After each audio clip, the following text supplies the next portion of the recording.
The past is actually the world of thought, right? So you're living in the world of thought, and it's pointed to your past, or it's pointed to tomorrow, or it's pointed to the store, or it's pointed to confidence, or it's pointed to your capabilities and potential, or it's pointed to other people and what they should be doing, or it's pointed to the color blue, or it's pointed to, but it's all thought. Because once you get into the world of thought, I picture it like this. That meeting space, that bridge is thought. This world is pure potential. You can't see it, can't touch it. There's no image, there's no color, there's no reference. Hold on 1 second. Sure.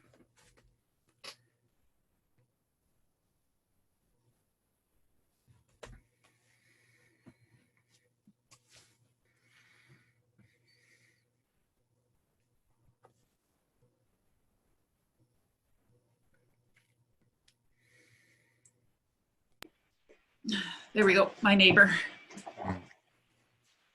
Okay. Right, so this world, this side, is the potential, is the pure potential that spins the planets, grows the plants, runs your body, heals your skin, and gives you experiences of reality. And through that potential, via thought, we get an experience of world of thought. Everything on this side is afterthought. Through thought, we're getting an experience of thought. We're living in the world of thought. In our psychological state, we're living in a world of thought. And we're experiencing reality through the world of thought. So in this side, it's a lot of complexity. In this world, there's only simplicity. There's one energy that creates everything. Via thought, everything on this side is what the thought is pointing to. There's past, there's imagination, excuse me, there's what you think of yourself, there's what you think of others, there's who you think you are. And that's all. In this world of thought, there's thought bubbles. And inside of those thought bubbles, there's details. And inside of those details, there's details. There's a lot of complexity. Like I remember when I was young, I would get asked to introduce myself in a classroom. The whole class was getting introduced. But as it got closer to me, my anxiety grew. It's like, oh my God, it's going to be me next. What should I say? And I would just like wildly get super anxious. To me, it looked like I'm really scared and I can't do anything right. And I don't know how to get rid of this. And how come I'm like this? And how do I hide it? How do I not let this show? So all of that, and right, all of that stuff now looks like, as it was getting closer to me for my turn, I was experiencing thought. That's it. There's no what it was about, because all of that is thought created. Me trying to hide it is thought created. Me thinking I'm not good enough is thought created. Me talking about anxiety is thought created. The label anxiety is thought created.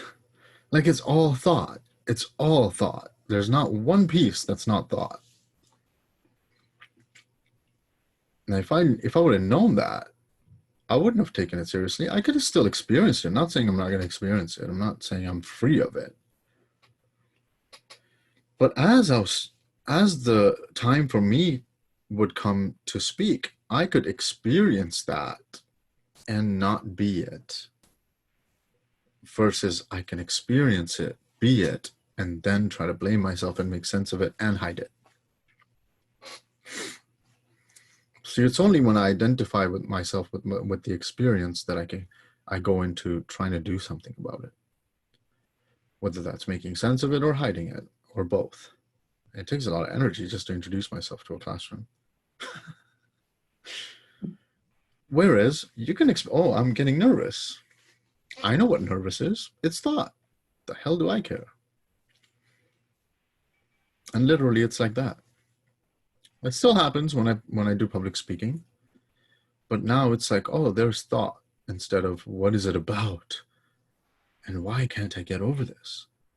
It's just so energy draining to go into the details of it. But realizing the fact of it, it is a thought-created experience. I'm the potential. What do I care about this one single thought-created experience that's going to last 3.5 seconds? Or 3.5 hours? Doesn't matter. It's thought.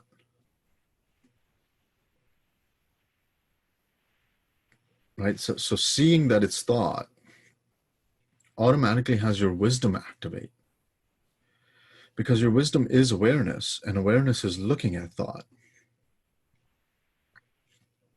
Right? You're aware of the experience, so you can't be the experience. Otherwise, who's aware of it? If you're aware of the experience, you don't have to try and convince yourself that you want no interest in the experience. That's wisdom. Wisdom automatically just doesn't want any concern with the experience. It's not interested.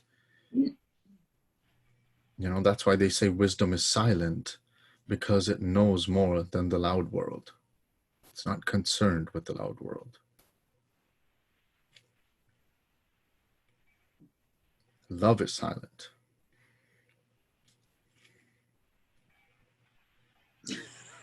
Sometimes not. Thought is not. Thought is not.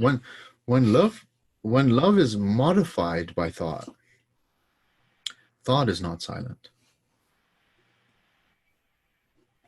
Mm-hmm. Thought is the only thing that's loud. Everything is thought, right? Every experience is thought. Love is not experience.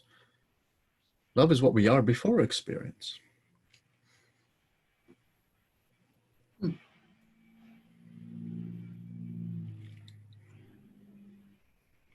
Love just is. Love is an unexplainable feeling. And as soon as it's explained, it's thought. It's not love. As soon as it's pointed, it's thought. As soon as you make sense of love, it's thought. It's no longer love. It's powered by love, but it's modified now because you've brought thought into it.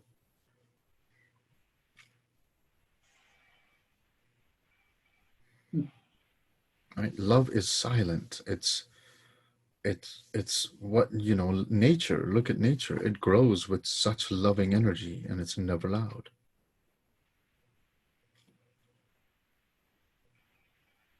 Mm-hmm. And it's not personal.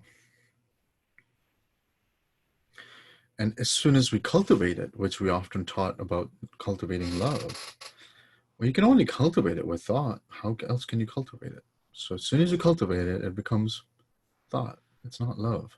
It's not pure anymore. Love is just something that is aware of things, aware of everything.